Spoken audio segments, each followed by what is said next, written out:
Baik, salam Bapak dan Ibu. Saya membawakan materi dengan judul Teologi Reformasi. Lanjut Pak Dok. Abstrak. Urgensi perubahan gereja semakin mendesak. Gereja telah kehilangan jati diri dan arah teologis setelah berkiprah melampaui 1000 tahun eksistensinya. Fokus penulisan jurnal ini mengkaji kondisi gereja Eropa Barat, abad pertengahan, dan para rohaniawan yang mestinya sebagai teladan namun justru didapati mengalami degradasi dan kemerosotan moralitas. Gejala ini telah meresahkan umat Tuhan sehingga muncul pionir mendobrak perubahan. Para tokoh reformator mengguncang sistem birokrasi gereja yang mapan. Mereka rindu mengembalikan gairah kekristenan ke sistem zaman para rasul abad pertama. Dalam melakukan kajian ini, penulis menggunakan metode kualitatif deskriptif dan mengumpulkan data dari berbagai sumber literatur yang memiliki hubungan dengan topik pembahasan. Akhirnya, hasil perjuangan para reformator terjadi revitalisasi gereja dan sejarah kekristenan, hakikat jati diri kekristenan kembali pada nilai-nilai asali. Nilai-nilai Kristen hakiki, esensi mula-mula. Terobosan para reformator mengembalikan harkat otoritas kitab suci. Dan sebagai kesimpulan, reformasi merupakan titik balik kebangkitan nilai-nilai kekristenan asali, kitab suci sebagai otoritas tertinggi dalam gereja untuk dipercaya dan dilakukan umat Tuhan. Pendahuluan. Latar belakang, menurut kamus istilah teologi, kata reformasi artinya kembali ke bentuk lama, mengembalikan gereja ke ajaran murni. Dan menurut Kamus Besar Bahasa Indonesia edisi kelima, reformasi adalah perubahan secara drastis untuk perbaikan bidang sosial, politik, atau agama dalam suatu masyarakat atau negara. Sedangkan menurut The Heritage American Dictionary of English Language, reformation adalah satu, tindakan perubahan atau memperbaiki keadaan. Dua, suatu pergerakan pada abad ke-16 di Eropa Barat yang bertujuan meluruskan suatu doktrin dan praktik dalam gereja Roma Katolik yang akhirnya menghasilkan kelahiran gereja Protestan. Simpulan, teologi reformasi dalam kekristenan adalah tindakan perubahan, perbaikan, dan pengembalian gereja ke ajaran murni kekristenan mula-mula dan Alkitab sebagai otoritas tertinggi, bukan gereja atau hasil konsili. Istilah reformasi identik dengan perubahan kekristenan di Eropa Barat. Reformasi secara umum diterima sebagai sebutan yang sesuai untuk gerakan ini karena gerakan ini dihubungkan dengan aksi pemeriksaan yang mendalam atas lembaga-lembaga, praktik-praktik, dan paham-paham gereja Barat. Tata gereja resmi benar-benar membutuhkan pembongkaran menyeluruh dan birokrasi gereja yang tidak efisien dan korup. Kondisi kemerosotan moral para rohaniawan pada abad pertengahan ini sering menjadi sumber skandal bagi jemaat gereja. Jeritan perubahan itu merupakan permohonan untuk reformasi gereja dalam bidang administratif, moral, dan hukum. Penyalahgunaan wewenang dan imoralitas harus disingkirkan. Serta yang paling mendesak adalah masalah kerohanian gereja. Para umat Tuhan bernostalgia pada kesederhanaan, kegairahan, dan kekristenan zaman para rasul abad pertama. Akankah zaman keemasan iman Kristen itu dapat diperoleh kembali? Pembaruan merupakan angan-angan penuh keindahan dari kaum intelektual di separuh benua Eropa. Sementara itu, paus-paus Renaissance tampak lebih tertarik pada masalah-masalah sekuler daripada masalah kerohanian. Para visioner menuntut reformasi atas ajaran, teologi, dan paham-paham keagamaan Kristen. Bagi pengamat-pengamat yang kritis seperti Martin Luther dari Wittenberg, John Calvin dari Jenewa, dan berpendapat bahwa gereja telah kehilangan visi mengenai warisan intelektualnya dan sudah waktunya untuk memperoleh kembali paham-paham dari zaman keemasan gereja. Keadaan gereja yang menyedihkan pada awal abad ke-16 merupakan introduksi gejala dari suatu demam yang lebih radikal, suatu penyelewengan dari paham-paham esensi dan khas dari iman Kristen, suatu kehilangan identitas intelektual, suatu kegagalan untuk menangkap makna sebenarnya kekristenan itu. Tuntutan urgensi reformasi semakin mendesak sebab kemerosotan dan degradasi para rohaniawan dan ajaran gereja yang menyimpang sehingga mengakibatkan hilangnya makna iman kekristenan. Gereja telah berada di ambang kehancuran. Gereja telah kehilangan jati diri. Nilai-nilai luhur dasar iman yang dibangun para rasul telah nyaris sirna dari gereja. Metodologi, fokus dan tujuan penulisan jurnal ini untuk menganalisis kemerosotan dan degradasi ajaran gereja serta moralitas para rohaniawan pada abad pertengahan. dan peran tokoh reformator untuk mengembalikan esensi gereja dari iman Kristen yang asali. Riset penelitian ini dilakukan dengan metode kualitatif deskriptif dengan mengumpulkan data bersumber dari berbagai literatur dan dokumen yang relevan dengan topik kajian. Pembahasan A. Pengertian teologi reformasi. Reformasi merupakan suatu fenomena sejarah.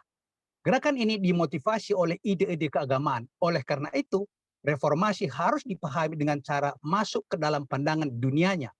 Reformasi di Swiss dan Jerman secara langsung didasari atas paham-paham keagamaan yang menuntut. Sekalipun di Inggris, di mana kondisi lokal banyak menyebabkan faktor politik lebih berpengaruh daripada paham-paham keagamaan. Akan tetapi terdapat inti yang sangat penting dari paham-paham keagamaan yang melandasi perkembangan itu. Istilah reformasi secara langsung Maaf Pak, memberikan layarnya tidak berubah. Penampilan layarnya tidak bergerak. Pak Ado. Next Pak Ado. Kebetulan saya baca dari laptop saya, Bu. Sudah pembahasan Pak Ado. Sudah belum, Pak? Belum. Oke. Asal sekarang itu. Perhatikan, ya. Manus, ya jangan melamun. Ya, yuk. Istilah reformasi secara langsung memberikan kesan bahwa sesuatu, yaitu kekristenan Eropa Barat, sedang diperbarui. Kemunduran gereja pada abad Renaissance merupakan tahap akhir dari rentetan perkembangan dari kebangkitan teologi pada abad ke-12, yakni penyelewengan dari ajaran dan etika Kristen. Esensi paham-paham kekristenan utama yang khas melandasi iman Kristen dan praktik kekristenan telah menjadi kabur, bahkan sebagian telah diputarbalikkan melalui serangkaian perkembangan dalam abad pertengahan.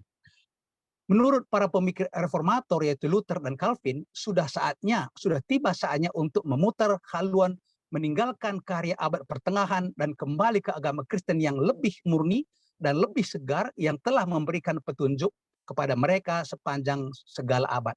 Waktunya kembali ke zaman keemasan gereja supaya mendapatkan kembali kesegaran, kemurnian dan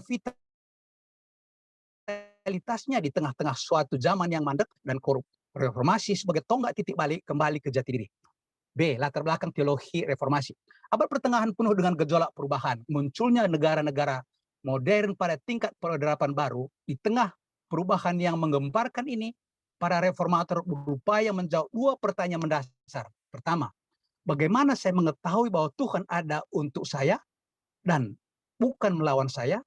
Dengan kata lain, bagaimana saya dapat menemukan Tuhan yang maha murah? Seperti pertanyaan kepala penjara, apa yang harus aku perbuat supaya aku diselamatkan? Kisah 16 ayat 30. Pertanyaan kedua, di mana saya dapat menemukan gereja sejati? Apa artinya menjadi umat Tuhan?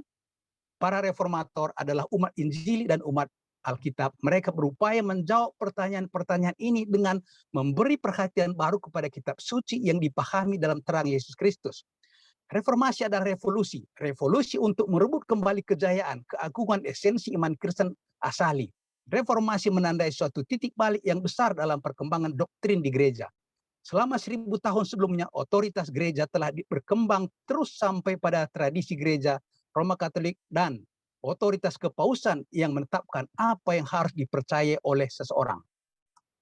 Faktor pemicu terjadi reformasi. Faktor pertama, politik.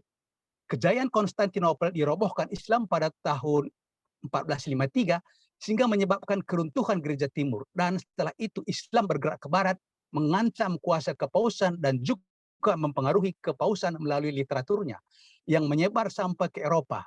Demikian juga dengan semangat nasionalistik bangkit melalui pemimpin-pemimpin politik lokal yang mendorong dan mendukung tindakan para reformator.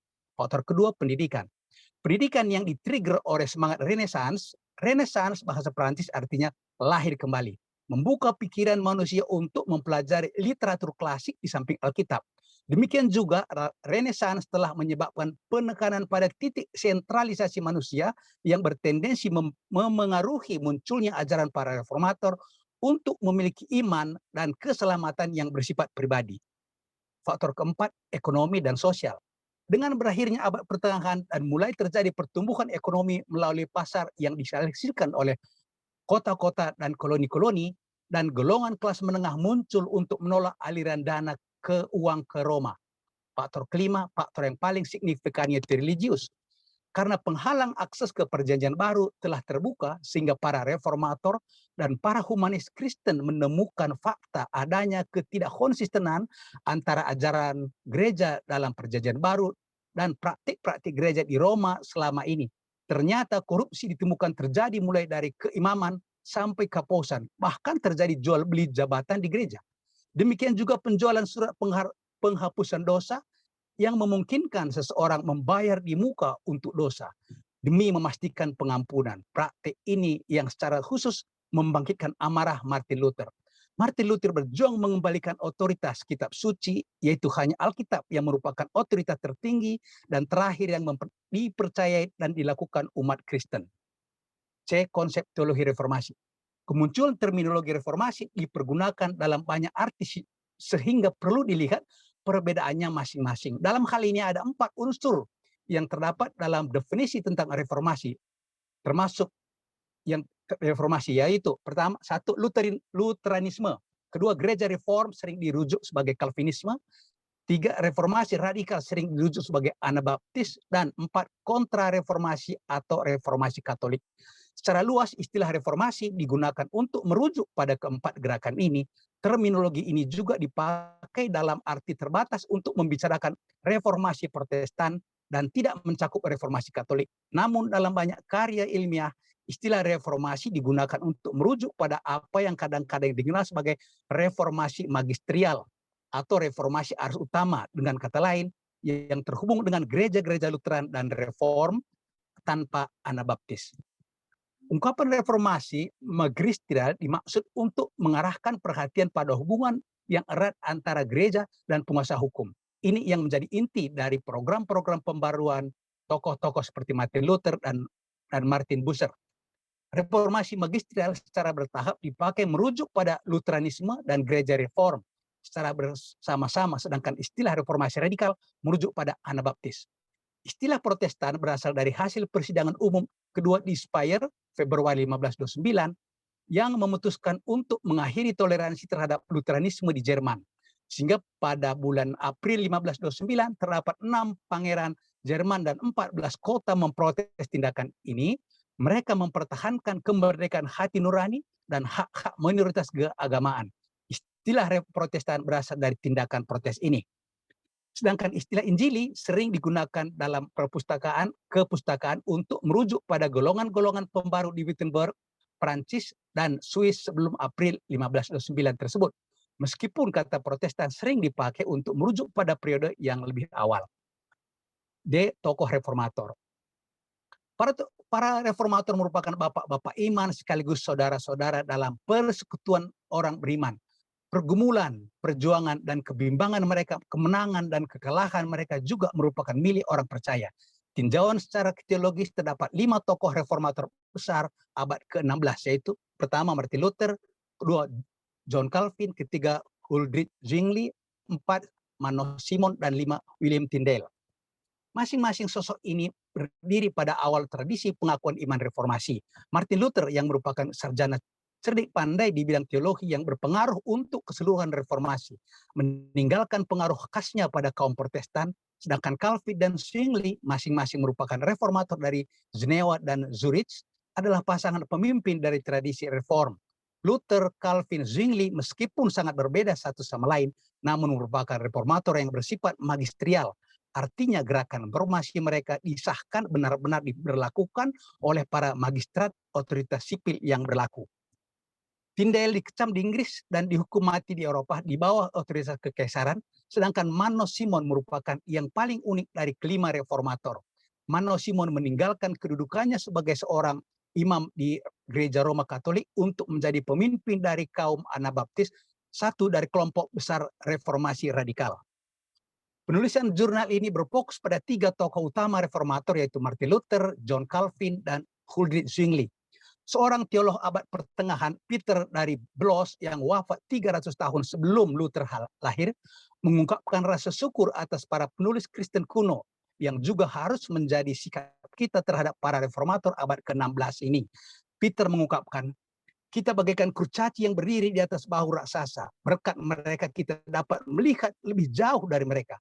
Risalah yang ditulis para pendahulu kita. Kita memperoleh pemikiran terpilih mereka yang tertimbun oleh zaman dan pengabaian manusia. Dan seolah-olah kita mengangkatnya dari kematian kepada hidup yang diperbarui. Tokoh utama reformator. Tokoh utama reformator memiliki ciri khas masing-masing, saling berbeda, namun demikian memiliki satu tujuan yang sama, yaitu mengembalikan harkat gereja asali. Pertama, Martin Luther mendambakan anugerah. Kredo tokoh utama reformator ini mendambakan anugerah. Sungguh sangat tepat apa yang dikatakan Oswald Spengler. Luther memerangi gereja bukan karena gereja menuntut terlalu banyak, melainkan karena gereja menuntut terlalu sedikit. Latar belakang pendidikan Luther sekolah hukum, namun berpaling kepada biara karena suatu peristiwa petir besar yang nyaris merenggut nyawanya, namun ternyata dia selamat. Dan Luther berjanji pada Santa Ana, dia akan mengabdi dirinya untuk Tuhan. Sehingga memutuskan memasuki biara sesudah meraih gelar MA dalam ilmu hukum.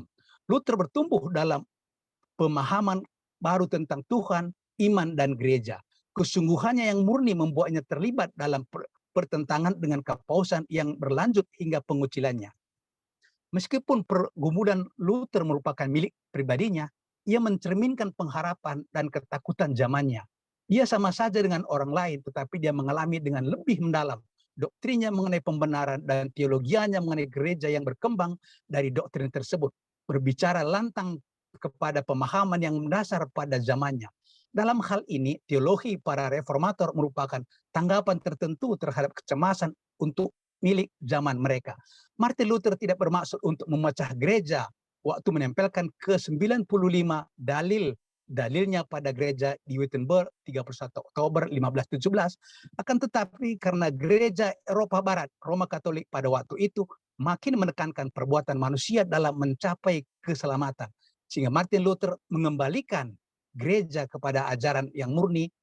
Luther berkeyakinan bahwa bukan oleh perbuatan manusia, melainkan iman kepada anugerah Tuhanlah yang menyebabkan manusia beroleh keselamatan. Terobosan teologis Luther dapat diringkas dalam ungkapan, pembenaran oleh iman hanya di dalam Kristus. Esensi kebenaran sejati ini ditemukan melalui studi Alkitab yang mendalam, yaitu kitab Roma 1 ayat 17. Orang benar akan hidup oleh iman. Luther mencapai pengetahuan dan pemahaman bahwa pembenaran hanya berdasarkan iman. Dengan kata lain, manusia dibenarkan oleh Tuhan melalui karya Kristus, bukan melalui perbuatan manusia. Sehingga Luther mengobarkan semboyan sola fide hanya oleh iman, sola gratia hanya oleh anugerah, sola scriptura hanya oleh kitab suci. Luther memiliki kerinduan untuk memulihkan kasih terhadap kebenaran Alkitab dengan jalan menempatkan salib Kristus sebagai pusat dari teologi Kristen. Sebab teologi abad pertengahan telah berusaha menggabungkan filsafat Yunani dengan teologi Kristen. Kondisi gereja yang sakit itu meyakinkan Luther bahwa percobaan tersebut berakhir dengan kegagalan. Ajakan Luther tidak diterima gereja. Gereja tidak mau kembali ke nilai kekristenan asali, justru sebaliknya menjatuhkan hukuman yang paling berat waktu itu, yaitu pengucilan. Alih-alih mendirikan sekte baru, Luther selalu melihat dirinya sebagai hamba yang setia dan taat pada gereja. Akhirnya warisan sejati Luther adalah wawasan rohaninya tentang sifat murah hati Tuhan di dalam Yesus Kristus yang mengasihi kita dengan menopang kita selamanya supaya menjalani kehidupan yang mendambakan anugerah dan memberikan Tuhan bertindak. 2. John Calvin, kemuliaan bagi Tuhan. Kredo kedua tokoh reformator ini adalah kemuliaan bagi Tuhan. Latar belakang pendidikan Calvin sebagai ahli hukum dari Orleans dan Bourges, dan hanya menerima pendidikan teologi formal menurut tradisi abad pertengahan, sedangkan pengetahuan lebih berlanjut dan mendalam diperolehnya melalui berusaha belajar sendiri. Berikutnya pada tahun 1531 ia kembali ke Paris untuk belajar kesusastraan dan bahasa-bahasa, yaitu bahasa Latin, Yunani, dan Ibrani. Dari kemampuan memahami bahasa-bahasa tersebut, Calvin mendalami tulisan-tulisan kehidupan gereja asali, gereja mula-mula, murni belum dipengaruhi oleh kemerosotan, dan kebenaran iman Kristen belum dikaburkan oleh metode teologi yang dipakai pada abad pertengahan. Calvin bergaul dengan kalangan kaum humanis Kristen di Paris yang telah disentuh oleh semangat Injili. Mereka ingin memurnikan kehidupan gereja Roma Katolik sesuai Injil Perjanjian Baru. Kalangan ini bersimpati dengan gagasan-gagasan Luther mengenai arti Injil dan reformasi gereja. Hal ini membuat Calvin dicurigai pemerintah sebagai penganut reformasi, sehingga dengan terpaksa melarikan diri dari Paris akhir tahun 1533 untuk menghindari penindasan. Suatu hari Calvin melukiskan peristiwa pertobatannya sebagai pertobatan tiba-tiba tak terduga mirip dengan pengalaman Rasul Paulus. Setelah pengembaraan beberapa waktu kemudian ia pergi ke Basel, Swiss. Di sana ia menulis buku pengajaran agama Kristen Religionis Christianae Institutio. Semua tulisan Calvin pokok-pokok iman Kristen sesuai dengan teologi reformasi yang dikembangkan oleh Luther. Buku ini diterbitkan pada tahun 1536. Luther pernah menyebut Calvin sebagai murid terbesarnya, dan sekalipun kedua reformator tersebut belum pernah berjumpa secara pribadi, namun Luther memuji kebesaran tulisan awal Calvin yang dikirim kepadanya. Calvin sebaliknya menyebut Luther sebagai ayahku yang paling dihormati, dan kemudian menyatakan kami menganggap Luther sebagai Rasul Kristus yang luar biasa.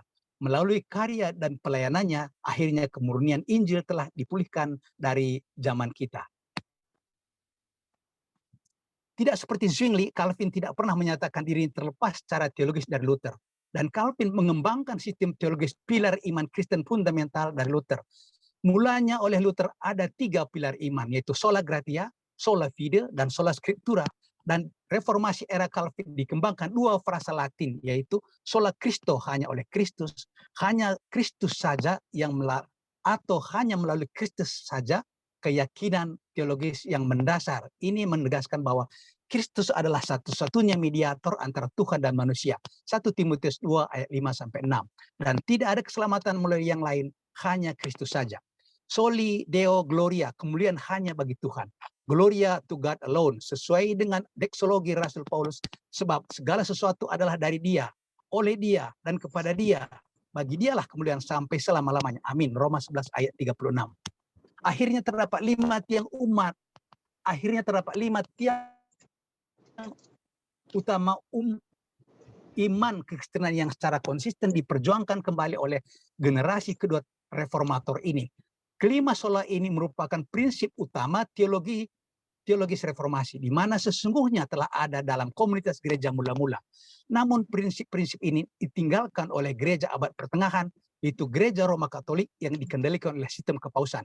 Nasihat ultimate dari John Calvin terdapat dalam intisari penghayatan, pengabdian, dan kerinduannya, kemuliaan bagi Tuhan. 3. Huldrych Zwingli, sesuatu yang berani untuk Tuhan. Kredo ketiga reformator ini sesuatu yang berani untuk Tuhan. Ulrich Zwingli berasal dari desa Tonggenburg, wilayah Wildhaus di daerah tinggi Alpen. Perkembangan awal Zwingli dibentuk oleh 2 faktor yang terus memengaruhi pemikirannya sepanjang karirnya: patriotisme Swiss dan humanisme Erasmus. Dalam tulisan awal sebagai reformator, Zwingli menggambarkan dirinya sebagai orang Swiss yang mewartakan Kristus di antara orang Swiss. Latar belakang Zwingli sebagai pendeta sekaligus negarawan, teolog sekaligus politikus. Sebagai prajurit bayaran milik Kristus, ia menerapkan sudut pandang Protestan langsung kepada lingkungan sosial dan sosial pada zamannya. Zwingli mendesak bahwa kerajaan Kristus juga merupakan kerajaan jasmani.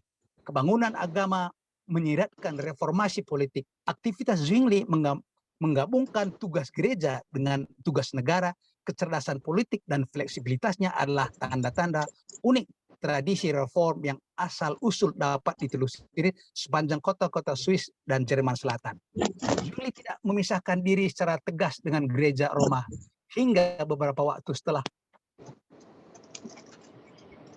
pindah ke Zurich, dan kemudian ia menolak disebut Lutheran, menyangkali semua ketergantungannya kepada reform Wittenberg tersebut. Saya tidak mempelajari ajaran saya dari Luther, melainkan dari firman Tuhan. Para cendekiawan modern setuju dengan pernyataan kemandirian Zwingli. Pandangan reformasi Zwingli kerap sejalan dengan Luther, namun tidak berasal dari dirinya. Sembahyang Luther, sola gratia, sola fide, dan sola scriptura digemakan sama kuatnya oleh Zwingli, meskipun dengan penekanan yang berbeda. Kristus adalah satu-satunya jalan keselamatan yang pernah ada, yang sekarang ada, dan yang akan ada bagi semua orang. Demikian juga gereja dipandang sebagai kumpulan orang-orang yang benar-benar milik Tuhan, orang oleh iman. reformator Luther tercipta dari pencariannya yang menyiksa untuk menemukan Tuhan yang berbelas kasihan untuk menjawab pertanyaan bagaimana saya dapat diselamatkan, sedangkan Zwingli lebih memperhatikan dampak sosial dan politik dari reformasi. Pertanyaan utama Zwingli adalah bagaimana bangsa saya dapat diselamatkan. Akhirnya hakikat keyakinan Zwingli dapat disimpulkan dengan baik dalam satu nasihat yang terakhir, lakukanlah sesuatu yang berani untuk Tuhan. Komparasi doktrin tokoh reformator, kitab suci menurut Luther adalah otoritas satu-satunya yang salah, yang tanpa salah dan keselamatan. Kitab suci menuntun pada Kristus. Menurut Calvin, kitab suci bukan gereja sebagai finalitas terakhir. Menurut Zwingli, otoritas tanpa salah harus sebagai penuntut semua praktik. Kitab suci dapat digenapi, orang biasa dapat mengerti. Doktrin predestinasi, menurut Luther semua peristiwa ditentukan oleh Tuhan, mengajarkan predestinasi ganda. Menurut Calvin, predestinasi diperlukan karena deprivatif dari manusia. Menurut Zwingli, predestinasi berdasarkan pada providensia Tuhan. Doktrin Kristus, dalam perjamuan Tuhan, natur manusia mengambil karakteristik ilahi seperti kemahahadiran. Menurut Calvin, pandangan ortodoksi suatu pribadi dengan dua natur tanpa kecampuradukan, sama dengan Zwingli.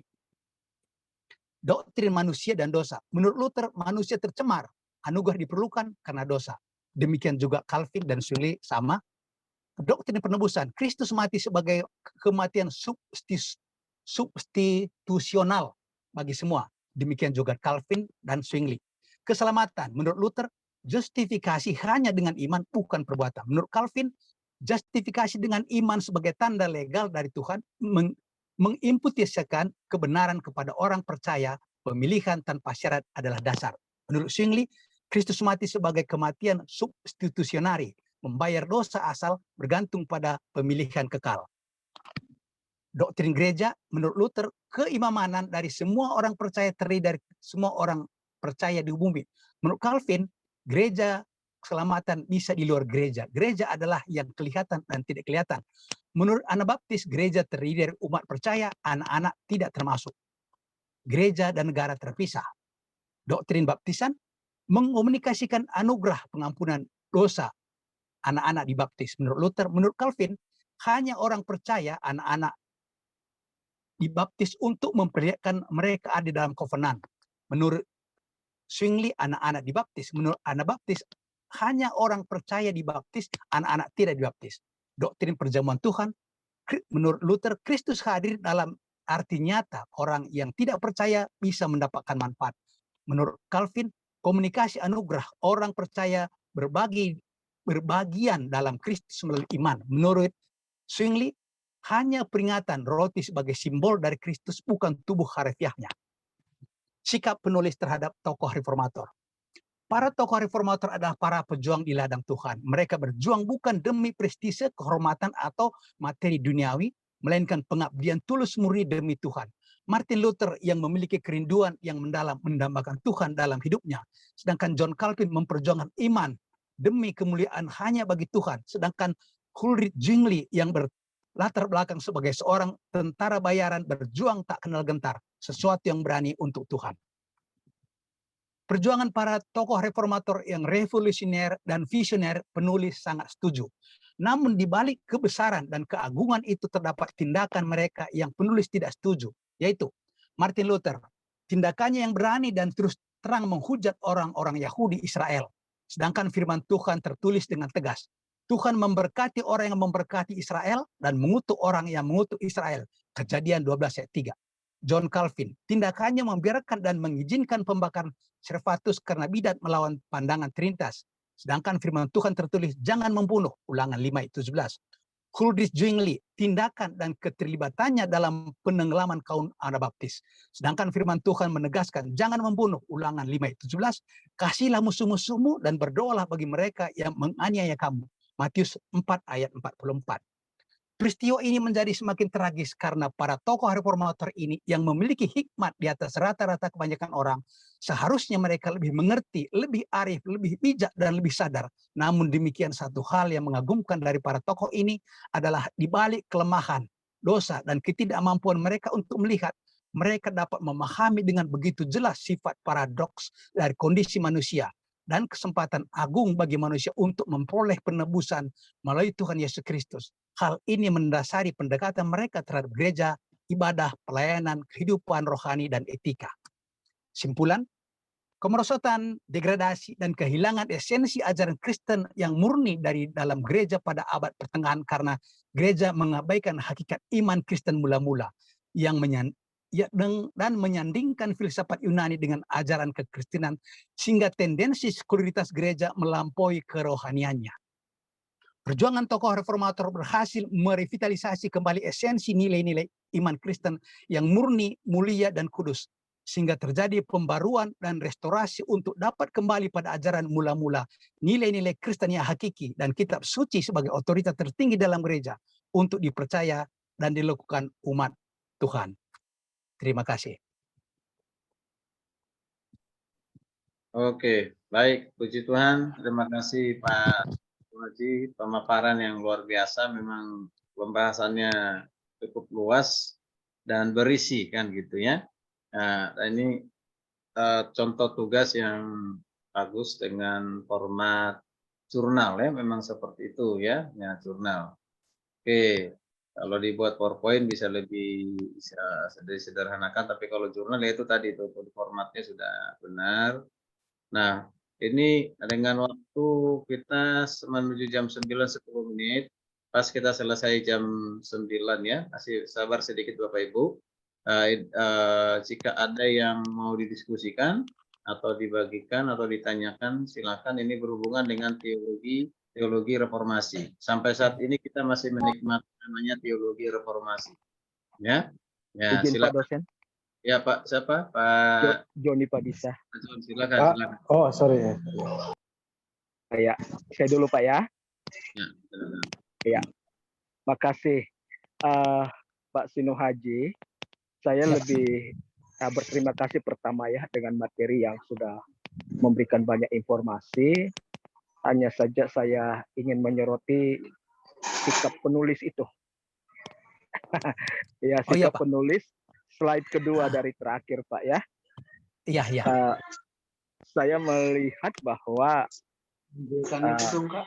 ya ada inkonsistensi ya sikap penulis dengan kemudian kesimpulan pada beberapa poin tertentu juga kemudian terjadi inkonsistensi. Saya cukup cukup takjub sebenarnya atas keberanian Pak Sino Haji menunjukkan ada penolakan terhadap tiga tokoh ini ya, Calvin, Luther, dan Zwingli, dengan menyampaikan ayat-ayat itu. Tapi di sisi lain kemudian Bapak mengatakan bahwa teologi kemudian perkembangannya ini sungguh mulia dan seterusnya.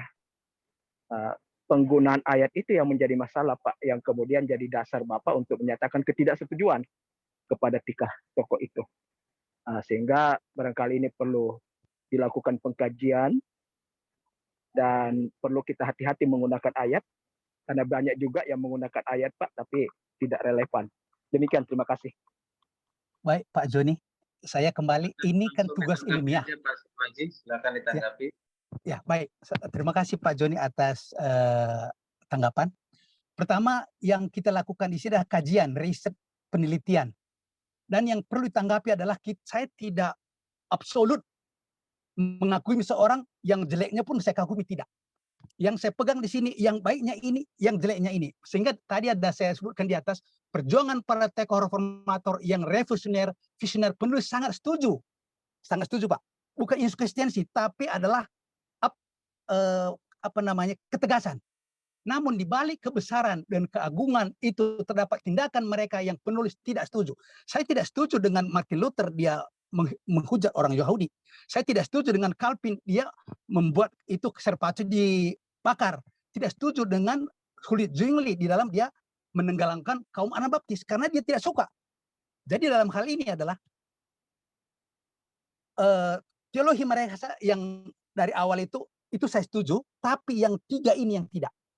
Jadi kalau saya semua yang tidak suka gini, kan banyak orang Indonesia gini. Dia suka seseorang, yang jeleknya pun dia sukai. Tapi kalau dua-dua tidak suka seseorang, yang baiknya pun dia tidak sukai. Jadi saya ambil ketegasan ini di sini adalah ada ayat penegasannya. Ada ayat meyakinkan bahwa ini bukan asumsi, tapi pendapatan iman. Itu Pak Joni, mungkin bisa diterima.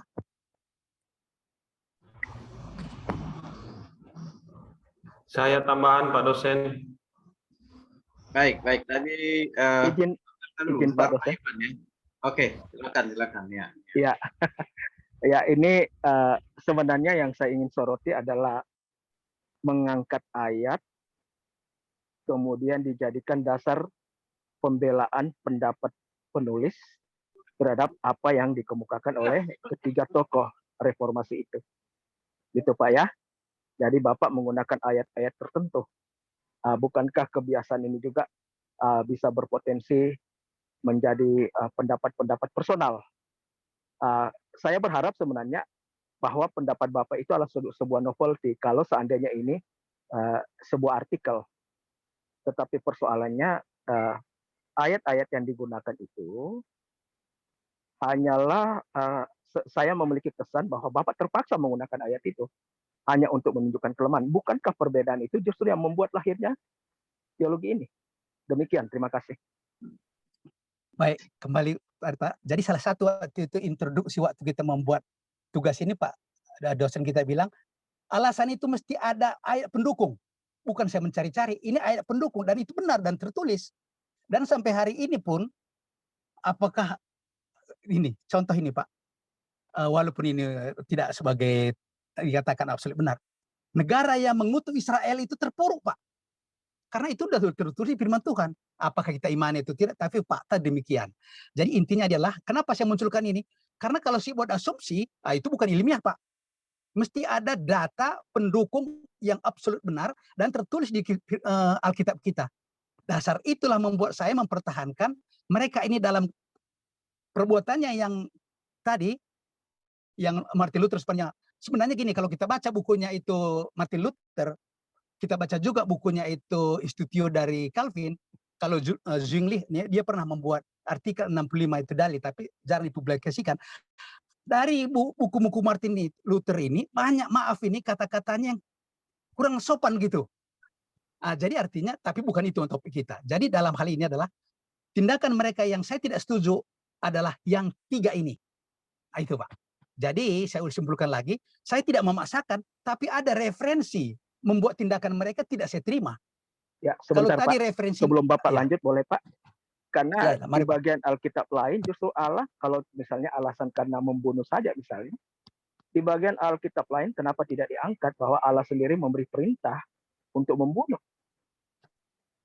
Nah, gitu kan? Baik. Jadi itu harus ada keseimbangan ayat gitu Pak, kalau dijadikan referensi. Terima kasih. Baik, saya ulang lagi. Ini kita tidak memaksakan. Lihat dulu seperti gini. Dalam tindakan Martin Luther itu menghujat orang Israel itu kenapa? Kan gitu dulu. Tindakannya itu memang dia karena dia bilang gini, Yesus ini dibunuh oleh Israel. Jadi kalau demikian dia mengutuk orang Israel. Jadi ayat ini menurut saya ini Pak, dan saya pertahankan mendukung. Artinya mendukung dalam arti itu dia ini tidak melakukan firman Tuhan dalam hal ini. Kalau yang tadi sebelumnya membuat restorasi iman sehingga dia keluar dari Roma Katolik, itu saya setuju semua. Tapi yang ketidaksetujuan saya dalam yang tiga item ini aja. Jadi bukan memaksakan ayat Pak. Bukan memaksakan ayat. Artinya ayat pendukung saya apa kan gitu. Kalau hanya asumsi pribadi, itu namanya asumsi, bukan ilmiah. Baik. Itu, Pak Oke. Baik, makasih Pak Sunyaji dan juga tadi tanggapan dari Pak Suni. Jadi memang kalau kita membuat karya ilmiah, kita mengutip dari tulisan dari penulis tertentu, dan kita mengutip itu bisa saja kita setuju atau tidak setuju, itu ya. Nah, lalu kita berargumen atas ketidaksetujuan itu. Apa argumentasi kita, ya? Nah, dari argumen itu tentunya juga karena pemahaman dan juga karena keyakinan. Ya kan, sehingga kita berdiri di atas pemahaman dan keyakinan itu. Nah, keyakinan itu Nah, kalau menggunakan ayat referensi Alkitab tadi, tidak ada yang saya pikir yang salah. Kalau itu Pak Kusino Haji yakin akan hal itu, bisa membela dalam arti berargumen gitu. Ada Iya, Pak. ketidaksetujuan itu dengan bukan memperalat ayat barangkali, bukan ya?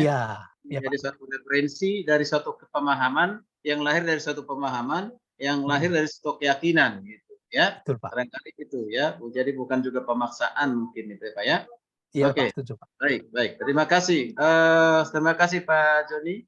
Nah, sekarang kita tadi Pak Melka, cepat Pak Melka, singkat padat Pak Melka, silakan. Iya, mungkin mau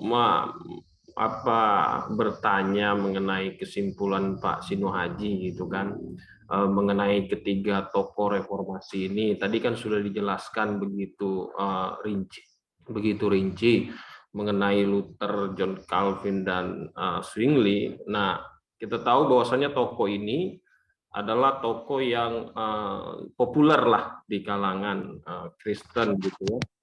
Nah, sehingga kalau kita, saya mau apa sih gambaran dari penulis melihat perubahan yang dibuat oleh ketiga tokoh ini di zaman sekarang gitu. Karena kalau kita lihat di era tahun 2022 23 ini gitu, dengan kemajuan informasi yang begitu canggih, sehingga mereka ini kan melahirkan begitu banyak aliran gitu kan, begitu banyak paham gitu kan, sehingga kita semua bisa berdialog atau bisa menyetujui atau tidak menyetujui, sehingga menyebabkan kekacauan informasi, sehingga literal ya, kalau seperti tadi ada pertanyaan Pak Joni, secara literalnya kita kadang mengabaikan gitu kan, padahal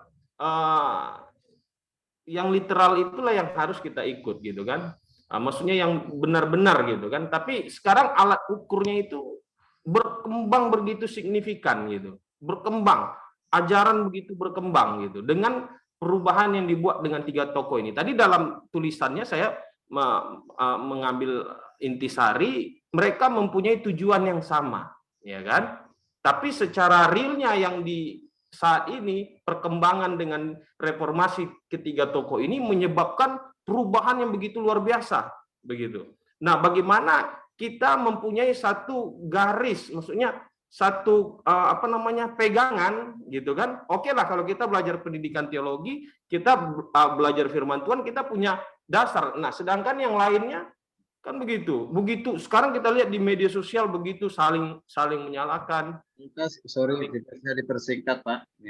Jadi saya cuma mau dapat kesimpulan dari Pak Sino Haji, pandangan dari ketiga tokoh ini untuk tujuan yang saat ini, tujuan yang samanya itu seperti apa gitu. Mungkin itu.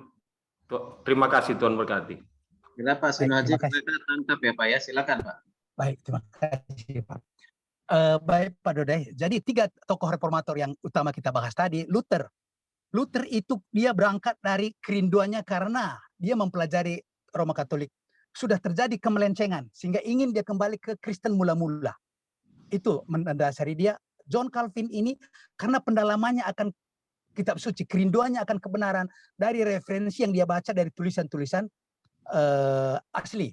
Sementara Zwingli ini dia lebih mengutamakan mengenai karena dia ini seorang teolog juga, seorang politikus juga. Jadi dia ingin menyelamatkan fokus ke gereja, ke negaranya. Pertanyaan Pak Melka tadi, para tokoh reformator ini yang utama ini yang Martin Luther dengan Calvin ini terutama kita soroti dalam hal ini, dia sudah mengacu pada bahwa keimanan kita itu kitab suci. Firman Tuhan memiliki otoritas. Kalau dulu suatu zaman Roma Katolik, kepausan menentukan apa mesti dipercaya dan tidak oleh orang membaca kitab suci. Ditutup. Jadi walaupun ini dasar 5 iman tadi pilar tadi udah di set up oleh para tokoh reformator ini, kita ini mungkin hanya interpretasinya bukan keluar dari intisarinya. Dalam artinya itu improvisasi. Improvisasi itu jadi tidak keluar kita dari kitab suci, kita tidak keluar dari eksegese dari Alkitab. Hanya itu adalah mungkin pendapat saya dalam hal ini adalah begitu banyak aliran tadi, tapi tetap berfokus pada kitab suci, tetap berfokus pada Tuhan Yesus Kristus satu-satunya jalan kebenaran dan keselamatan. Tidak keluar dari situ. Mungkin itu jawabannya, Pak. Oke, baik Pak ya. Nggak usah dikembangkan lagi. Pak Ivan dulu, Pak Marlop. Tadi dari tadi menunggu Pak Ivan. Silakan Pak Ivan. Ya. Ya, baik Pak. Terima kasih untuk presentasi yang sangat baik disampaikan oleh Pak Sino Haji. Mungkin saya ingin tahu aja pandangan teologis Bapak sendiri saat ini Bapak berada di posisi mana, karena Bapak menyinggung tentang 3 itu, tapi saya tidak melihat Bapak itu ada di mana gitu. Kemudian untuk ke masa kininya, untuk ke pandangan sekarang ini, teologi sekarang ini, kira-kira reformasi ini alirannya seperti apa untuk dunia masa kini? Kalau itu kan yang sejarah, tapi sekarang masa kini ini bisa nggak Bapak jelaskan sedikit? Terima kasih, Pak. Baik, terima kasih Pak Mamahit. Jadi untuk pandangan saya pribadi, saya lebih cenderung ke pandangan Calvinis, terutama dalam hal itu perjamuan tadi. Terus itu jawaban pertama. Kedua, sekarang kalau kita lihat 3 tokoh reformator ini ada menganut itu Lutheran masih ada, itu di Sumatera ada, di Papua juga ada. Jadi ini ada tetap berkembang saat ini. Namun pertanyaan Bapak tadi, kalau saya milih mana, saya lebih cenderung ke Calvinisme. Itu Pak. Bisa Baik, terima kasih Pak. Jadi nggak usah dijelaskan kenapa cenderung ke Calvinis, itu nanti lebih panjang lagi. Tapi ya, oke. Ya, Pak Marlop, singkat padat Pak, silakan. Iya betul Pak. Sebenarnya Pak, kalau Bapak tadi menjabarkan kenapa itu Martin Luther muncul, dia mengkritisi Katolik kan, baru Calvinis, baru Zwingli. Ya mungkin ya di mereka kan ada 3 hal itu, membahas baptisan kudus, membahas keselamatan, membahas tadi tentang apa perjamuan kudus. Mungkin kan kalau Bapak jabarkan tadi mungkin nggak terlalu melebar ini pertanyaan ini, karena memang dari Martin Luther tadi ada yang kurang ini gitu, perbedaannya ini. Calvinis perbedaannya ini. Kalau Bapak tadi bisa uraikan tadi, seperti tadi kan 95 apanya Martin Luther itu apa kira-kira gambaran umumnya, itu yang saya lihat, makanya jadi melebar pertanyaannya. Terima kasih Pak. Ya, jadi silakan, Pak, pertanyaan Bapak apa ini Pak? Maaf ini Pak Marlop, pertanyaan Bapak saya belum nangkap apa kira-kira Ya, Pak? uraian Bapak tadi tentang Martin Luther, kenapa sampai muncul? Ya, yang pasti kan karena mengkritisi Katolik. Ya, tentang apa aja, misalnya baptisan, tentang perjamuan kudus, tentang yang apa, itu kan tadi nggak Bapak uraikan. Maksud saya gini, pertanyaannya tadi jadi melebar. Kalau Bapak uraikan itu tadi, mungkin lebih, jadi nggak banyak pertanyaan seperti Calvinis, apa itu, kenapa muncul. Baru Zwingli kan, yang sampai ikut dalam politik negara, bahasa tentang perjamuan kudus juga, apa perbedaan mereka yang bertiga. Jadi Bapak bisa narik kesimpulan sebenarnya bahwa kita bukan Martin Luther, bukan Calvinis, bukan juga Zwingli. Kenapa? Mungkin adalah jawabannya. Nah, itu Pak yang mau saya katakan. Kalau saya bilang 3-tiganya tidak, tapi saya akan memilih salah satu, apa yang dari Martin Luther, apa dari Calvinis, apa dari Zwingli yang saya akan dapatkan, itu sebenarnya Pak. Tapi Bapak nggak jabarkan tadi, itu yang menurut saya. Sebenarnya tabel saya munculkan tadi. Silakan Pak Sino Haji, silakan. Baik Pak, jadi tadi saya munculkan 3 tabel, ada 9 doktrin yang tadi diungkapkan. 1 dari kitab suci, predestinasi, Kristus, gereja, ada 9 Pak. Kenapa saya masuk? Karena gini, pertama kembali ke awal, tugas saya dapat adalah menganalisis tokoh reformator. Ada 5 tokoh reformator, dan Pak dosen kita bilang minimum 3. Saya fokus pada yang 3 ini. Dan kan mesti ada brainstorming namanya nih, apa perbedaan masing-masing ini, kenapa ini muncul. Dan 3 reformator ini memiliki latar belakang masing-masing, memiliki tendensi masing-masing sehingga lahir. Jadi kalau saya tidak sebutkan itu, kan nggak tahu nih apa perbedaannya. Kembali mungkin saya ulang lagi nih. Martin Luther itu lahir karena dia lihat itu pada zamannya itu iman seseorang pribadi itu dituntun oleh kepausan, dan itu sudah terjadi kemelencengan. Itu mendasari dia, sehingga muncul itu ide reformasi. Dia tuliskan itu, saya punya Pak bukunya 95 tokohnya yang dia sebutkan itu. Ada elemen-elemen apa saja kan gitu. Jadi sebenarnya dia adalah merupakan itu ada terjadi kemelencengan katanya ke pendapatnya ke publik. Tapi dianggap gereja ini adalah sebagai serangan. Tadi sebenarnya durian adalah dia sebenarnya tidak untuk membangun gereja, ingin marilah kita kembali ke esensi kebenaran kitab suci. Gereja mula-mula karena sudah ada, tapi karena 1000 tahun ini kiprahnya kepausan, dia tidak mau. Itu Pak. Jadi kedua mengenai Martin Luther. Jadi alasan kenapa muncul. Bentar. Saya mau lihat tadi sebenarnya apa ajaran Martin Luther yang Bapak dukung, apa ajaran Calvinis yang Bapak dukung, apa ajaran Zwingli yang Bapak dukung. Artinya gini, Martin Luther kan nggak mungkin salah semua ajarannya, itu maksud saya. Zwingli nggak ajaran semua. Itu tadi yang nggak Bapak uraikan. Jadi kan kita nggak melihat di Martin Luther apa yang Bapak dukung tadi, misalnya masalah 3 sola, tapi datang di Calvinis jadi 5 sola misalnya. Itu Bapak dukung misalnya gitu. Itu yang maksud saya. Pak Marolop tadi sudah dijabarkan sepertinya semua dari Martin Luther, Calvin, Zwingli, sudah dijabarkan apa saja penekanan pokok teologi mereka yang sampai saat ini di gereja. Lalu Pak Surya Haji tadi sudah menarik suatu kesimpulan dari 3 itu, beliau ada di posisi mana seperti yang ditanya oleh Pak Ivan ya, yaitu apa? Yaitu Calvinis, dan Bapak itu pasti punya argumen sendiri kenapa Calvinis kan gitu ya. Nah itu. Jadi kalau nanti dijabarkan secara keseluruhan semuanya ini yang saya dukung ini tidak, tentu kita tidak seperti itu kan gitu ya. Artinya kita harus melihat. Ada orang melihat dari 3 ini, pertama ditarik hal-hal yang ada kesamaan tapi ada perbedaan ya, lalu perbedaan itu menjadi suatu kita muncullah ketidaksetujuan karena dari perbedaan itu kan gitu ya. Ya tentang keselamatan misalnya kan, ya tentang keselamatan kan ada yang sama pandangannya tapi ada juga yang berbeda gitu. Nah jadi gini ya, untuk mengakhiri pertemuan hari ini cukup menghangatkan luar biasa di teologi reformasi ini kan ya. Nah, tadi kita belajar teologi itu kan dari 2 sumber ya, sumber primer dan sumber sekunder. Ya, primernya itu adalah Alkitab. Itu yang pertama yang utama, ya kan, Alkitab, ya. Lalu ya sekundernya itu ya dari buku-buku teologi yang ditulis oleh Calvinis, yang ditulis oleh Taum Arminian, ya, ditulis oleh Zwingli, ditulis oleh Luther. Di buku itu sampai sekarang kan masih ada. Untuk menambah wawasan kita tentang teologi itu semua bisa kita baca. Tapi kita harus punya selektif. Mana yang harus kita bisa kita pahami, kita terima, kita yakini kan gitu ya.